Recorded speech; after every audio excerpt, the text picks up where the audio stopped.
Noong Enero 8, 2025, isang sunog na hinaguri ang Sunset Fire ang sumikalab sa Hollywood Hills ng Los Angeles, California. CBS News.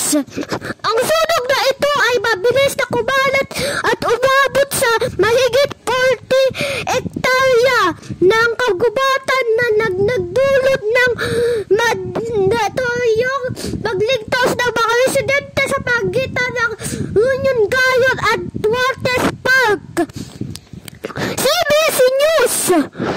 Sa kabutihang palad agad ng Los Responde na ang mga bumbero gamit ang mga helicopter na nagbubuhos ng tubig at mga ground crew upang sugpuin at apoy. CBS News.